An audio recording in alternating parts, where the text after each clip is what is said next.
Wheel ஆர்ச்சில் பார்த்தோம்னா wheel cladding ஆப்ஷனும் அவைலபிளாக இருக்குது. இந்த வீல் கிளாடிங் ஃப்ரண்ட் வீல்லேருந்து ஸ்டார்ட் பண்ணி ஃப்ரண்ட் ஃபெண்டர் மற்றும் ரியர் ஃபெண்டர் வழியாக கொண்டு வந்து ரியர் வீல் ஆர்ச்சிலையும் கனெக்ட் பண்ணியிருக்காங்க.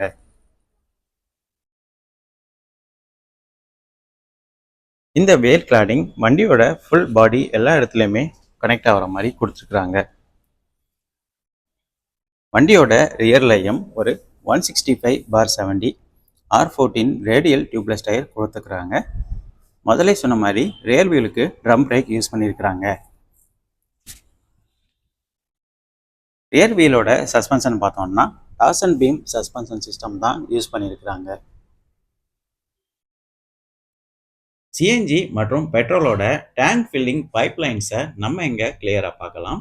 2 பைப்ஸுமே மெட்டலில் தான் இருக்கிற மாதிரி கொடுத்துருக்குறாங்க.